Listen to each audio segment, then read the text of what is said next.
everybody. That's all she wrote, baby. The pen ran out of ink.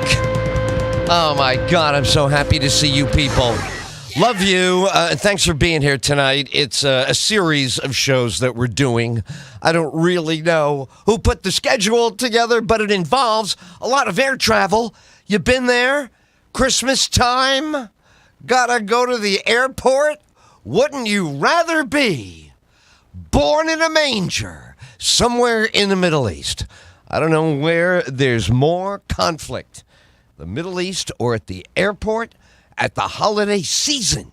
We're all there. You're there. Grandma's there. Aunt Sophie is there. Uncle Bill, Uncle Bob. Natasha is flying in. They do that a lot, right? You come in. I'll just wait at the airport until they arrive, and we'll come in together on the Uber. They're like, I've never done an Uber before, Edward. Yeah, it's a legitimately described as a battlefield. It is. I hate it. People are on their worst behavior, even though they're dressed as if they're on good behavior. Do you see an evil snowman? Guys, wives, kids wearing what look like matching pajamas. Looks like matching woolen or fleece. I wouldn't say woolen. Woolen is asking way too much of these people. I love them from a distance. As a season, I love them. At the airport, it all begins at the kiosk, or I don't know. This is earth-shattering, but maybe the kiosk has failed us. Have you been sent to a kiosk? Are you old enough like me? Remember going to the airport and looking for the right logo, walking toward people dressed in that logo. Am I right? Right? Beautiful, handsome people in a logo. That's all I need. I don't want to swiping at a kiosk. I feel they're still in control. I feel that when I walk up to the Delta representative, to the American Airlines ambassador, they call themselves. This is what I'm using the Kavorka, baby. I'm working my vibe on them to extract, right? I got to extract. I'm here to get something out of there. Oh, just pull on it. Just grab it, pull on it, get something. You know, because once upon a time, that was what they got paid for. They were standing there getting paid so that you would see them, walk up, ask your rambling, right? Rambling, I'm a rambler. Do you ramble? I ramble. I tell them way too much they don't care about. Beautiful day. I know you guys are working hard. I just have a small question. Sir, just your question. I love to watch it happen to other people is what I love. I love to watch it happen to other people. To me, it's all what Pat Benatar says. Pat Benatar, one of the great philosophers of American life. Love is a battlefield. You love to go visit for the holidays, but air travel is your battlefield. Get behind the bunker. Load your musket of what? What's in your musket? You got a musket? You look like a musket girl. You are. Look at this dude. Boy, you are with a musket dude. Wow. Musket dude, musket girl. What's in your musket? You're there behind a bunker. Could be. Yes, it is. If it's a hill, you know where that goes. You're there, and in your musket, you have your musket ball. You know what? You know. Is anybody here familiar? The musket ball. Yeah, I like the musket ball personally. When I was a kid, you see your first one, they take you somewhere, and it was a musket ball. And you go, wow, this is all they had? You're growing up nuclear weapons. Russia, what do you call it? 13 days there. Cuban Missile Crisis. Right. Exactly. Grandpa, jog it out of that memory. Your memory jog? Your memory jogs? Mine walks. Mine strolls. I like a memory, strolling down memory lane. I don't like to jog a memory. Jogging a memory always brings up an untrue fact. Whenever I jog out my memory, somehow the flaws in my recall. You like that? You got flaws? Do you have any flaws? Got any flaws in your recall? I got a bunch in mine. Fill them in with stuff that sounds like it should have happened. That's how I roll. Legends are made of this, right? You don't want a history book. You want a book of legends. I want to know what people think they saw way back when. You like to go way back when? I like to go way back when. We're at the airport, and you don't want to go too far way back when. There's an era of the... I did not fly during this era. You probably did not either. I mean, look in the audience here. Anybody here? No, I don't think any of you here tonight would have flown under these circumstances. Yours truly would never have had the confidence to get on one of these guys. I'm talking about the prop jobs. My dad used to go, "Where you going to fly one of them prop jobs?" Now, I said, "No, I'm not getting on a prop job. It's got to have a jet. It's got to have a jet engine. I need to be like Commander Cody." Were you big Commander Cody fans? I know you weren't. That's all right. You're looking at me like, who's Commander Cody? You wish you knew who he was, because you would have had that backpack. That's right. Now you know who he is. Right. Commander Cody had that backpack and that black suit. It was almost like Men's Warehouse, his suit. Commander Cody. He had lapels. I don't know how you fly through the air with a helmet on. But he did. He had a backpack, helmet, jumped, as they all do. Superman, famous for this. He's coming up later. We're going to talk all about him. Superman, I think, started the big trend on this, but Commander Cody jumped right in on it. Many of your have to change my personality right now superheroes. Do you know these guys? That's Clark Kent, Lois. I have the tuna salad. I don't really like it. It's very high in calories. Oh, Clark, come on, polish your glasses. Be quiet. Put some more Brill cream on that hair. Go away. Right? You know the scenario they're in. They always have to check. Then he becomes Superman, and he speaks with a lot more authority when he speaks, and no one picks up that he's the same guy complaining about his tuna salad. Is that right? That's the height of it all, isn't it? Somebody whining about their tuna salad. This is how you know they didn't grow up in the, wilds of China, India, Amazon rainforest. They have not been experienced any of that. Whatever.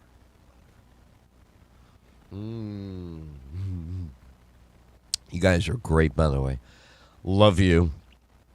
Been out and about everywhere. So this is it's stuck in my head. I can't stop talking about how much they put it on TV every 2 minutes. I have my own bad memories. Then they keep conjuring up all my memories by putting stuff on TV.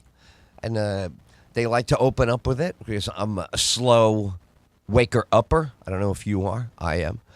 I go slow with the Today Show. I go slow with any of that morning stuff. And right away, 107 million people at the airports. Oh, my God. This has got to be a Saturday Night Live sketch in my DVR playing there. Come on. What in God's name? That's 1/3 of the... You see it? Can you just see with the bags? There's at least 2. A bag average, because you got 5 baggers. We all know these people. Can't stand them. 5 bag people. Where are you going? What do you think is going to happen? What are you bringing your Miles Standish outfit to kill the turkey? You got a big buckle because you're a pilgrim?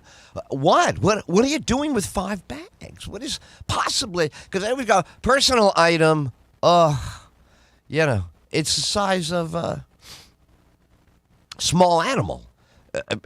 Could be comfortable in there. One of those poodles people take on the plane. I don't know about that.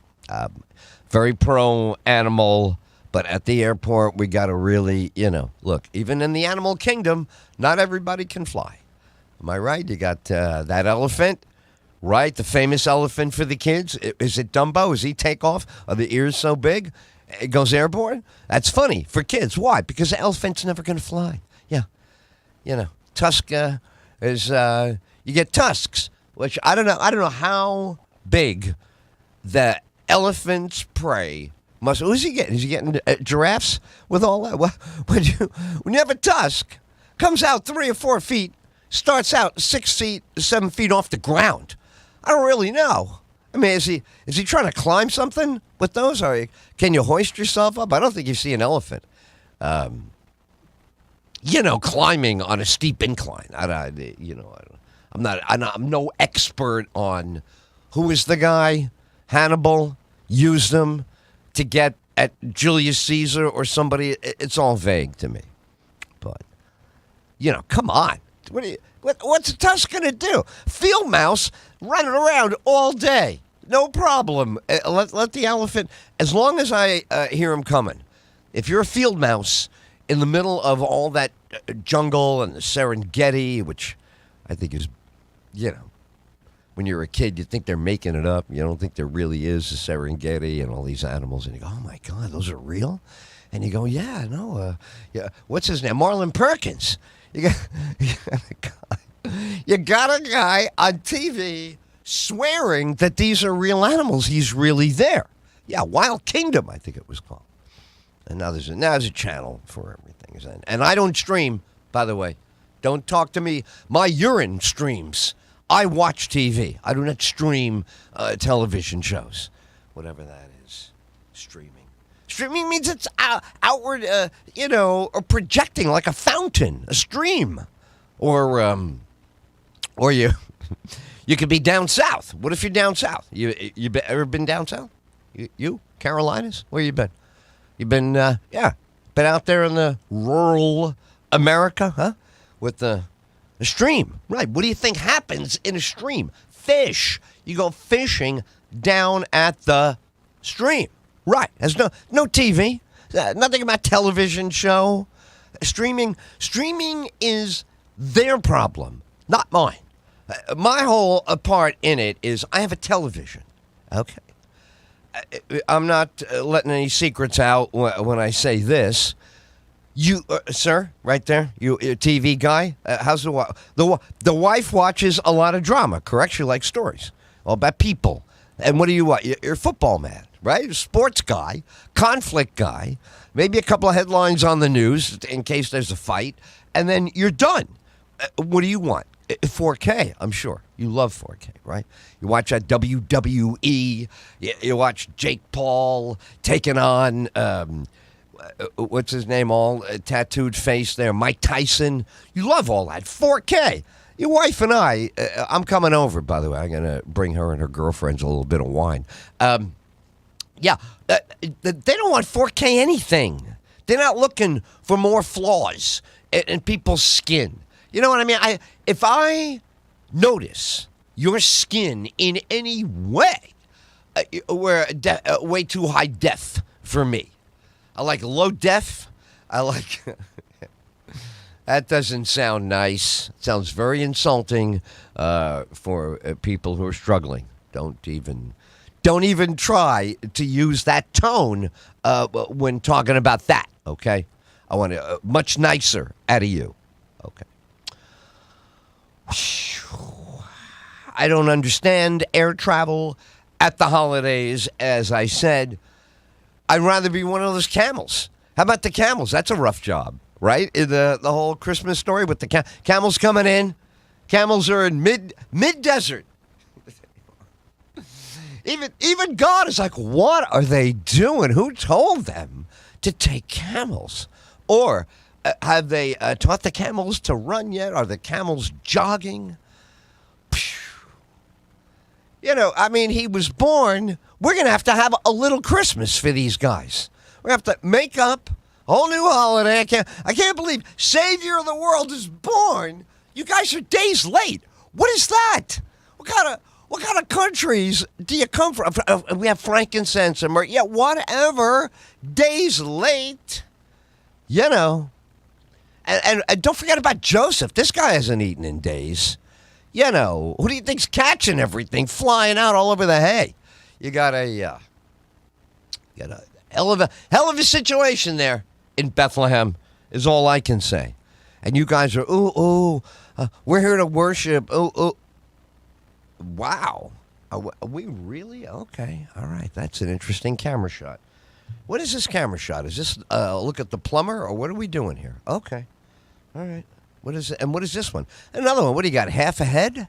Where's the rest of your head? Okay. Back to the normal camera shot with you see what's going on with that hair? I don't know what I'm doing with that hair. What is that hair doing? The hair looks like it's got a thing going on with the sun or the universe, or it wants to be one of the planets and get sucked in. The hell is going on with that hair? I don't know. All right, so air travel is like I'd rather be. I'd rather be a bed of straw in Bethlehem. Enough. We get it. You don't want to go to the airport. Item number 2. I mentioned him a couple of times, going all in, because I'm getting hit with the guy from every direction. You ever feel surrounded? Sir, ma'am, you ever get that feeling at the supermarket that everybody wants the same piece of chopped meat that you're looking at, and that the minute you either take it, they'll exhale in disgust at you?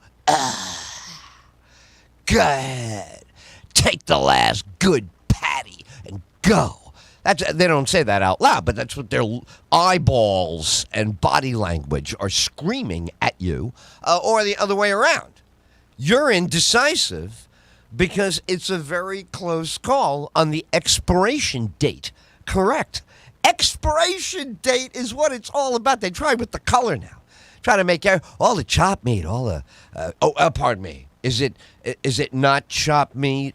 Are we supposed to say ground beef? Is that right? Oh boy. I'm very excited about that distinction I wish you never brought up. The idea that you don't want it, they're going to pounce on it, and not my favorite environment, but still, the number one protein. I don't want to have a big nutrition argument that I know I will win, but I read the scientific literature on this every year, and guess what? Guess what they say every year? Number one source of healthy protein for the human being, it is beef. The cow hates it. Chickens are not laughing anymore. I know there's a whole thing that goes on with Chick-fil-A and the billboards, and I don't like confusing smart billboards. Do you? I don't. I like billboards with destination mileage. You know, Amoco, Subway sandwich, 12 miles. Love that.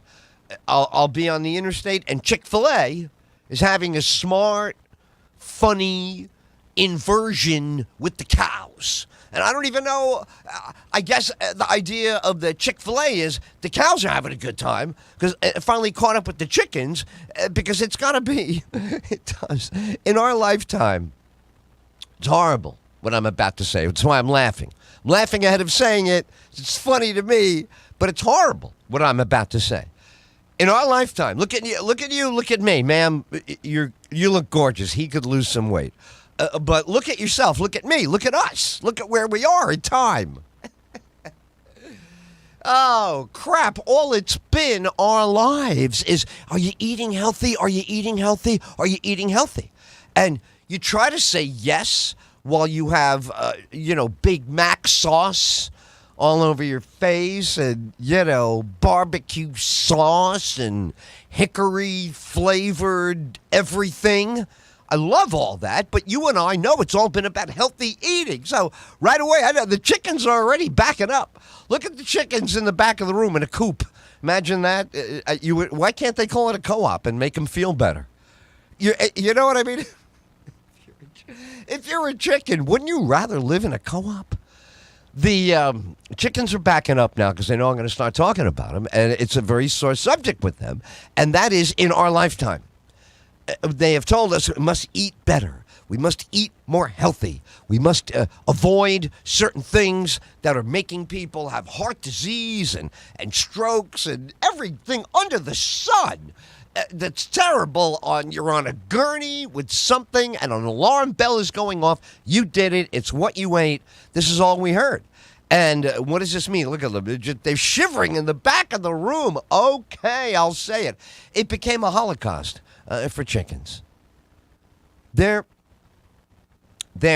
absolutely, yeah. No, I'll let that sink in. Why? Because out of nowhere, Hitler is in a beer hall. He's just he's doing his thing, but no one thinks it's going anywhere. Yeah, he's got the crazy mustache. He's very unlikable, people think, and they pay no attention. And then all of a sudden, things start to happen that are very bad. Crystal knock, bad. Things are getting worse. And this is what the chickens went through in, I would say, the late 1960s. They're beating up on the beef so bad. I mean, Oprah got in the middle of it after the fact. I mean, she wasn't a pioneer in any of this. But the whole thing about beef is bad. Too much beef. You're eating beef.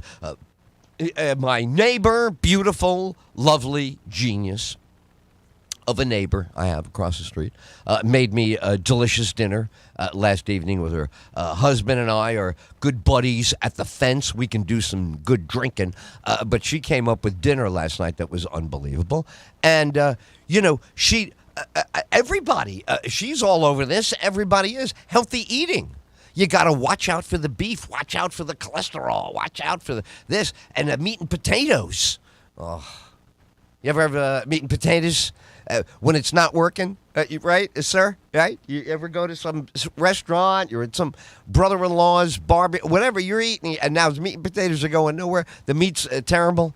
Meat's either not tender, and you are about to get TMJ. You're going to snap the actual joint in your jaw if you have to chew this thing anymore, and the potatoes are like cardboard, and you're sitting there, glorify. Everybody's talking about, it's the right way to eat meat and potatoes. This is what it's all about. Rah, rah, rah. Just shoving it in there, and you're hating it. Yeah. So this is where it all began. Somebody sat there and could not stand the poorly made ground. It's always a meatloaf that starts the downhill trend. You could have the most expensive filet mignon, right? Mignon, whatever you want to say. Depends on what side of the tracks you get your cows from. You get the filet, and you put it in the meat grinder. Now you have hamburger that is made out of filet. You're like, oh my God, this is going to be the greatest thing ever. And then somebody doesn't season it or doesn't clean the frying pan or whatever, and it is now lumping up in your esophagus, right? You've done this where you have to eat it because you're there. Your wife's sitting there.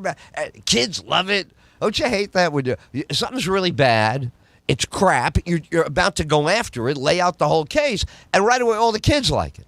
And that makes the person who destroyed the meal totally, now they're happy with themselves. They think they did something, and you are dying. You can feel the stroke building up in your arteries. The blood is slowing down, screaming. Corpuscles are screaming that they're going too slow. Yeah. So I personally was like everybody else. I will give this chicken thing a try. So you're now in the middle of some tutorial. You're taking a class. You got a book. you're in a little group on Wednesday night, and you all have your little matching aprons on. You got your chef hat, right? And if it's the girls, who I love when the girls when the guys do this, it gets very, I don't know, it's not manly enough. But if you watch the girls do it, they're all decked out, and now they're doing the wine. They always have 2 bottles, women. When I drink wine, first of all, I drink wine basically like George Thorogood. I like to drink alone with my wine, unless I'm with wine people.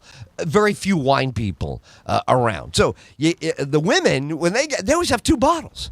And there's always some woman who, I love my wine cold. Oh, it has to be, it's on, off, with the temperature thing, on and on. And I'm loving it because why? They could care less about what they're cooking. They're getting loaded now, and they're talking a blue streak, and what do I know? I know they have all the right ingredients, so you just keep saying yes, and they keep throwing stuff in there, and it tastes delicious, and then the thing breaks up, and everybody's sitting around wiped out because they were drinking wine all day, and you can't get them to tell you what they did. I don't care. Honestly, I just like to eat it. So it was a great dinner that Sandy made. It's funny, we were talking about this. Is it a gyro? A gyro? Well, I'm from the Bronx, so it was a gyro. We had Greek people 2 neighborhoods over with that. What's interesting with the Greek food, if you like the gyro or the gyro, whatever you're calling it, you will also find with the Greek neighborhood, you got a Greek grocery store, all kinds of Greek food, Greek words on the outside. Fantastic. But then you have, anybody who comes up with their own church, you got your own, whatever they are, bishops, walking around. They have the Greeks have a church.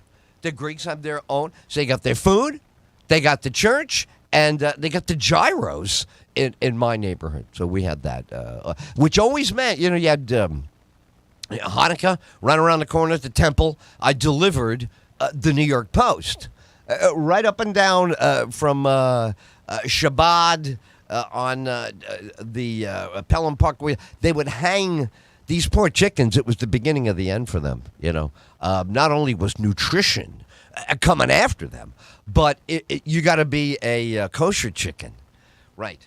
You're not only dead, I'm killing you, but I got to bleed you out in the window. Yeah, out. It looked like a cartoon chicken because it would have that yellow beak. Tongue is hanging out. The neck is akimbo. And, the feathers look brand new when you're walking by. And you see the chicken hanging right there. You can't turn away from that chicken. Can't do it. But still, the more carefully you look, it continues not to move. Yeah, it is a lifeless chicken with the freshest feathers that a kid in the Bronx will ever see. Because if you went back 100 years in the Bronx, there were chickens, and that was all there was. They were walking around doing whatever they want. Never mind free range. They were the range. It wouldn't have to be freed by anybody. The egg cracks open. Come right out, baby. And then you get an uncle like Foghorn Leghorn. Remember him? I loved his cartoon. Well, there you go. Two solid presentations so far. I got 2 more for you. Guys having a good time? Wow. No, I hear. It's funny. I hear you in the headphones. They don't hear you, but it doesn't matter. This is just me getting this material transcribed. But I love the fact that you guys are listening. Thank you. But yeah, we can't hear your laughter and your critiques. There going to be any critiques? Oh, it's hilarious. When I was a kid, you used to watch this comedian. His name is Jack Carter. He used to come on the Ed Sullivan Show all the time. And, he wasn't the biggest name, but he was on a lot. So that's what I liked. I mean, when I was a kid, I wasn't all about pecking order. It was about access too, right? I had my comedy albums that I loved to play. I played them all week, and they were all by that convicted felon, Bill Cosby. I have all these albums when I'm a kid about Bill Cosby's childhood and whatever, and hilarious, and I would laugh at the same exact routines over routines. How old am I? Same exact stories over and over. I would laugh because they were so funny. And later on in life, it was.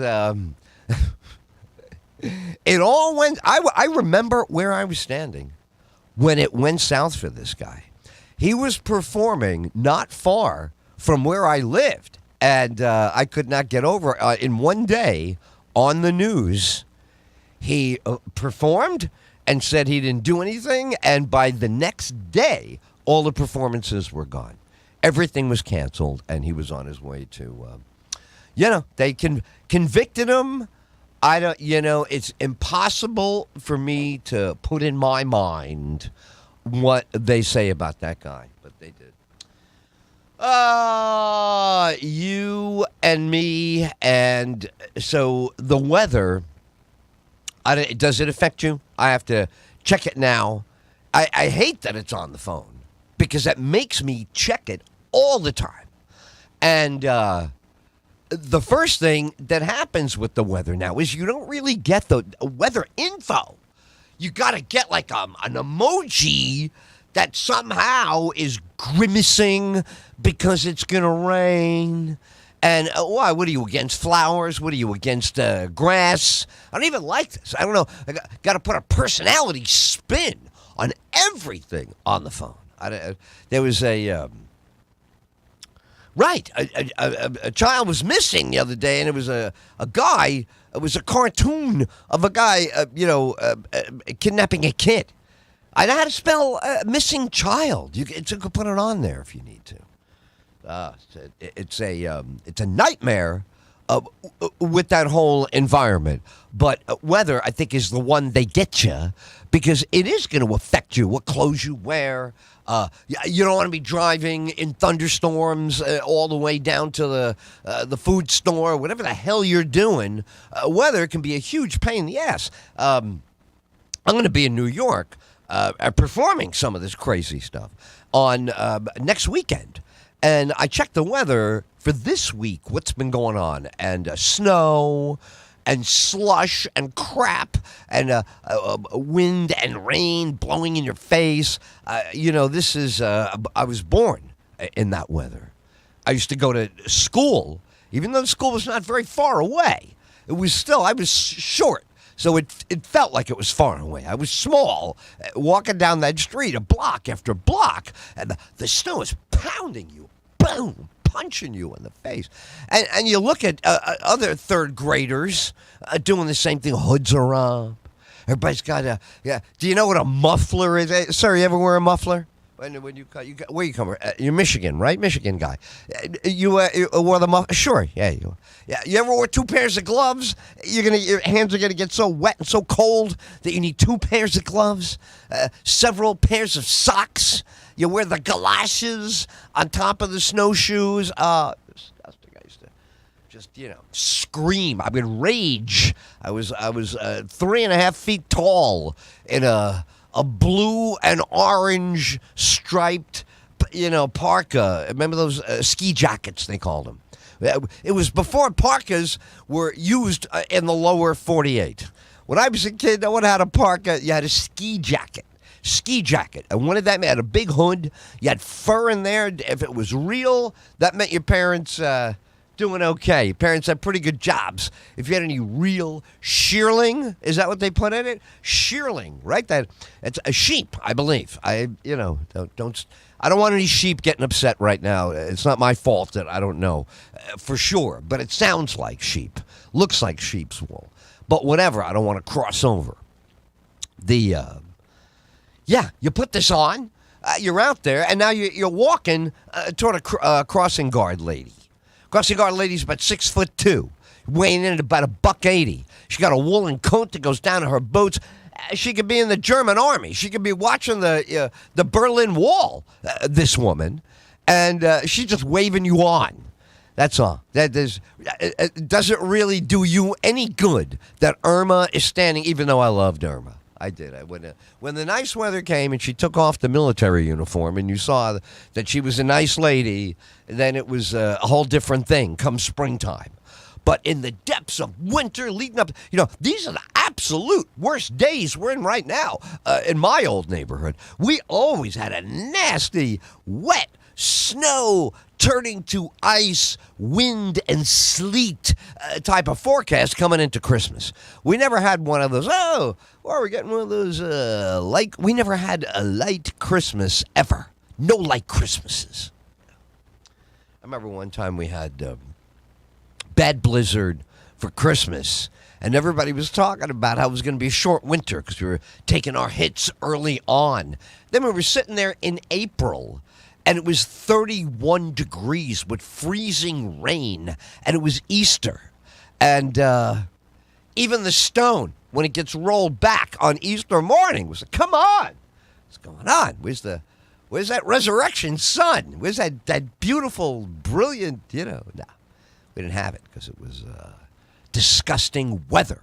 So, as you know, as I know, they're out there. They're trying to make money off of you and me using the weather, right? They got themselves a weather channel that I watch. I don't stream it because my urine streams, and people go fishing in a stream, but I watch TV. And they get on there. And, of course, New York, it's the blizzard, worried about blizzard, and worried about heat wave. Heat wave in New York, killing people, elderly, killing people who ignore the heat and don't hydrate on the job, working outside, working with their hands, loading trucks, whatever they're doing. They're going down, and it's the big thing with the heat wave. Then they turn around 6 months later, and you got a blizzard coming, and you're going to have 2 feet of snow, and you're going to have no electricity, and all the water pipes are going to freeze and break and crack, and everybody's going to be going nuts, and supermarkets going to be all out of everything. You're not going to have anything. You'd be hiding in a closet somewhere with a blanket wrapped around you with a pair of rosary beads, and you and the Blessed Virgin are just waiting for the temperature to go up. And one day it does, and heat comes back on, but in the interim, it is brutal. Do you know that pronunciation? Yeah, brutal. And so they know that they could conjure this up with you at any time. What are you talking about here? They freeze their asses off, or they're dropping dead from the heat. They'll listen when we tell them the weather is going to be dangerous. All right, you know what? Fair deal. You got the FCC, you got the airwaves. You can tell me about the weather. It's a public service. I'm in on it. Do it. Tell me the weather. Now, how do I like the weather? You like the weather on TV? I hate the weather on TV now. I don't like the map that big.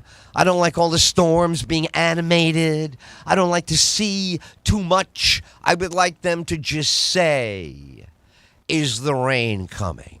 How much? How windy will the hurricane, tropical storm be? That's all I want you to do. And I like it. Again, I'm so old. So if you don't recognize this, Google it on YouTube somewhere and find it. You'll see what I mean.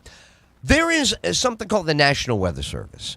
And if you, in the old days, like me, working at a radio station, the boss would say, the news director would say, go over there and call the weather, the National Weather Service. Call National Weather Service right before your hourly newscast, because at 45 minutes past the hour, they're going to update that.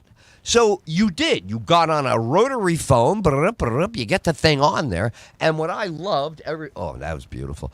I love what you get itchy, you got to scratch. What I love is you would instantly be in a recording.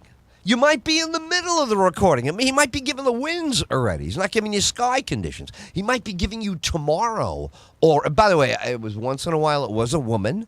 But whoever it was had to be somebody who smoked a lot because they had that real raspy kind of. This is the National Weather Service. Your forecast for tonight in the Palm Beaches at 9:45 p.m. Eastern time, and they would just rattle it off. It was like a robot.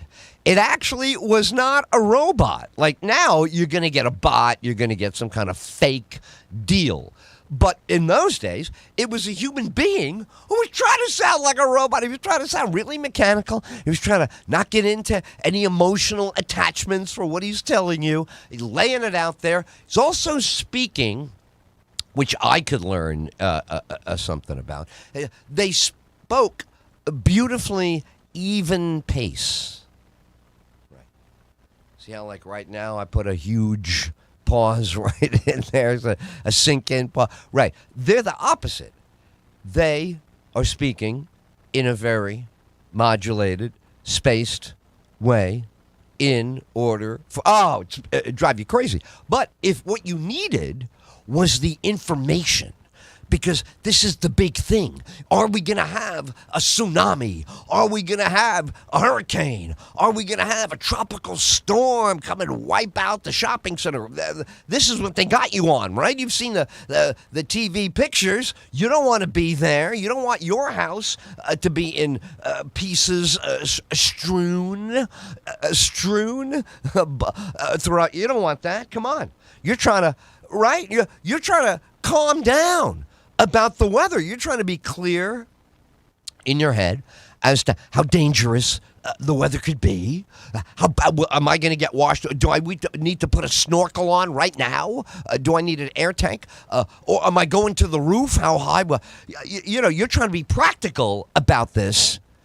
And you go to the weather, where today they don't do the weather like I did the weather. They don't call up and get the boring recording and jot down the data and give it to you in a clinical way.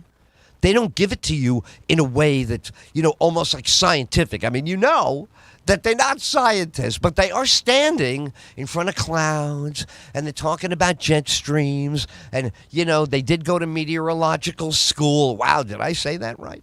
Yeah, I believe it's called a meteorological school or a meteorology school, Edward. Either way, they took some classes, but in fact, they're just repeating to you what some scientist who really knows what's going on is figuring out about what's happening there.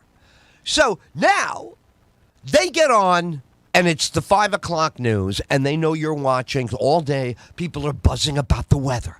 Oh, yeah, the storm. And the storm has been in the Caribbean, and it's got a name. Oh, and it's Gertrude. So we're talking Gertrude all day. And it's Tropical Storm Gertrude. And will it become a Hurricane Gertrude with a Cat 5 or a Cat 4 or a Cat 1, and they start with all of it. The winds are 79 miles an hour, and the winds are 109 miles an hour, and the winds are 62 miles per hour, and you're supposed to keep track of this, and they got a color guard, they're putting it up on the screen, and they're moving it up and down, and you and me are getting the biggest stomach ache, even though there's a boring recording that is not on camera, where somebody is just laying it out there.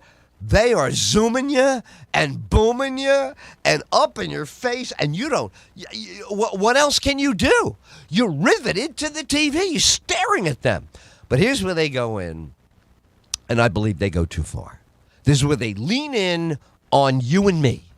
You and me, we're sitting there. We just want to know if we're getting wiped out in some kind of weather catastrophe. It's all we want to know. But what do? They lean in and they go, and if you don't have your shutters up yet, and if you haven't battened down the hatches yet, and if you haven't found higher ground, and if you're not burrowing a tunnel into the Rocky Mountains, well, then we won't be able to help you after the storm. They are. They're kicking you right out. All of a sudden, they don't care if you're alive or dead. They're mad at you because you didn't do anything. You and I didn't do anything. We've been watching that television all day. But no, somebody didn't put their shutters up. Somebody had an old house, got knocked down by a storm. They have a video of it, and now you and I are being accused. We are, man. They're accusing us of not defending our homes and doing the right thing. And meanwhile, you and I have been on a ladder all day with those friggin' shutters, man. Do you have wing nuts? Good night, everybody. Do you have wing nuts, sir? Sir, let me ask you a question between you and me. Do you have wing nuts? I know you do. I know you do, because I have them. I got wing nuts. I got a bag of wing nuts. Do you know what they do? They hold up the shutters. And you know what? After you put up the shutters, I don't want some 24-year-old college graduate yelling at me because I put my shutters up.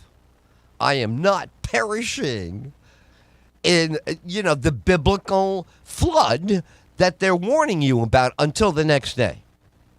Then the next day they say, well, of course, it was good to be prepared. Oh, is that right? So you're yelling at me like, what's that movie? A Stanley Kubrick movie where the guy's in the military and he's screaming at him. I can't think of the name of the film, but it's my favorite part of the movie. He's just yelling at Vincent D'Onofrio, just telling him this and screaming at you. And then in the next scene, he expects everything to be okay. Yeah, I don't think so. So I turn on the weather, all storm coverage all day. All storm. They put in fake sound effects. You believe this now? You got a real storm going on. You got real problems going on. But yet, to begin the segment, to yell at you, and it's going to be, we've just gotten some reports, Bob. Right away, you can hear them turn on you. See, they're on the anchor desk. I like anchor people on the news. That's the level of courtesy and non-involvement that I enjoy in my relationships, right? Yeah, exactly. If I see you every day and I don't know you at all, things are getting good. We are moving it. We're making something happen. And that's how it is with the weather people until out of nowhere. It's kind of like, you ever in a relationship, you think everything is going well, then you take her out for dinner, and every single thing that comes up, she's upset about. And you go, where is all this coming from? I thought we were making beautiful romantic love only a few hours ago, and now I feel like, I'm on one of these Love It or Listed shows. Here's the punch list of everything that's wrong with you. Personally, I feel like you're about to punch me out of this. Yeah, very, very flippant, if I can. Do you like that word? I love that word, flippant. Do you know what flippant is? When they flip on you out of nowhere, just turn on a dime. I don't like the new word for it, but you hear it all the time. Pivot. Got to pivot. Like, what does pivot mean? Well, it means like when you're wrong about something, just bring something else up. You mean like what? Well, you're talking to your mechanic and, the car, or the light came on and the gauge and the sensor and this and that and the computer and blah, blah, blah, blah, blah. And finally he says, you know what, sir, I appreciate all that, but it is, I got to put a C25 valve in there for you. It just came out like that. And you go, oh, well, those tires are pretty good. I tell you, those tires are holding up really well. Sir, you just broke my balls for 20 minutes about the C25 valve. Do you think maybe you want to say, oh, I see. No, you were right about that. No. Never going to hear that. That's not allowed. But you can get scolded anytime. They go, sir, how often you change the oil on this car? Right away. What kind of tone is that? What happened to, hey, Ed, what's going on? How's this baby doing on oil? I bet you're changing her from time to time. How about breaking the ice with me a little? So how long has it been since you changed this oil? Oof, has the oil said something to you? Is the oil bitching about me? You pull a dipstick and all of a sudden the oil's like, this fucking guy. He's so cheap. He doesn't want to bring me in. No, I'm the other guy. I'm not that guy. I'm not a cheap, never change your oil, no matter how many, pounds of torque and iron filings that you have in there. I don't care. I'll do it. As soon as I get a coupon. That's when I move. Back to that now, huh? Yeah, no. Listen, you know something? It's tit for tat where I come from. I know what a lot of you are saying about that. You're saying it's tat for tit where you come from. For me, tit for tat is the original. Why mess with it? But for every action, there's going to be a huge overreaction from me. Yeah. So there they are, scolding me. Then afterwards, I'm supposed to take them back, and of course I don't. I break up. Do you break up with people on the TV? You have TV shows. You break up with TV shows. Now I don't have to worry about this with Law and Order. With Law and Order, they're never going to break up with me because it's a make-believe narrative show. It's a story, as my dad would say. Put something on with a story over there, will you? I go, you don't want to watch the news? The news has pretty good... No, I don't want to watch the news. Put on a good story. I go, but the news has stories. Put on a good story now. Come on. Change that channel. So, that's what you can never get. I could never go wrong. If I was... what's that movie with Tom Hanks where he's got a soccer ball? He's stuck on an island, right? Okay. If that's me, and all I had was the Law and Order box set, and a DVD player, and even a small screen. I don't really need a big screen. I'm not greedy with screen size. I'd much rather have a reliable, I want one of those CVS, Walgreens televisions. You ever online at Walgreens and CVS? CVS is going out of business. You better hurry up if you want to verify this joke. You get online and you're waiting to check out whatever you're getting. Maybe a prescription, for your Aunt Sophie. You're picking up her whatever, or a toothbrush. Just one item though. You're not doing shopping. Nobody goes shopping at Walgreens. Go shopping at Walgreens. People waiting for the prescription. Right? Symptomatic people, itchy people walking around scratching, people walking around not properly dressed because they're kind of ill and they're treating themselves like patients a little bit, and you got to hope it's going to be stomach flu and not something with sputum and phlegm and other liquids and sprays. Oh, that was the worst. I still can't. I'm still traumatized. See how I had to stop right there? I'm traumatized by this. You remember in the COVID pandemic when they were trying to explain to you how people could catch it, and they would show you a silhouette of a person speaking or coughing, and there would be a circle of contaminated fluid that would go airborne around them. It looked like a hive of bees were swarming, but it was all droplets of germs. Oof. Okay, let me talk my body temperature down just thinking about that. So no, sorry, I'm not going shopping, and I don't want to touch anything at Walgreens, but I'm in there. You go in there, and you're standing online. Because it's never quick. Nothing in these stores ever moves properly. So you're right there. And they got you online. And you look over and you go, that's television. On sale here at Walgreens. Then you go, what brand of television are they selling at Walgreens? And it'll be like Polaroid. Yeah, you know how this works? You'll see some old company name, and now they make televisions. And you go, wait, I thought they made the camera. Oh, they brought the camera back. They got the Polaroid camera, but they also have Polaroid TVs. And Polaroid TVs? Yeah, then you go a little further down, and they have, headphones. And the headphones would be made by, like Dickies.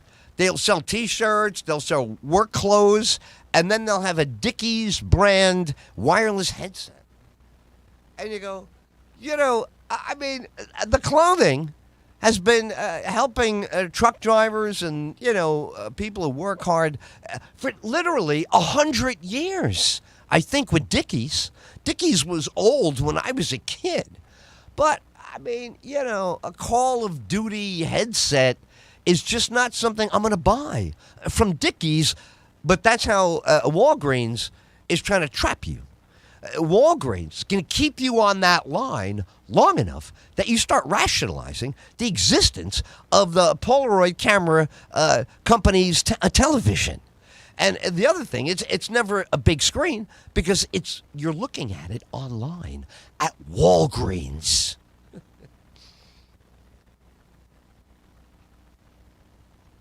Well, you guys, you must be a lot of Walgreens people in the audience tonight. You are, let me tell you, you're fantastic. It's a Saturday night show, which I love. Tomorrow, we have two shows on Sunday. You'll have a show at 4:30.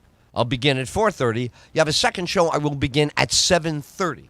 Also, let me catch you up on what the hell is going on here. Number one, our good buddy Matt Nagan is tonight at Joke Joint.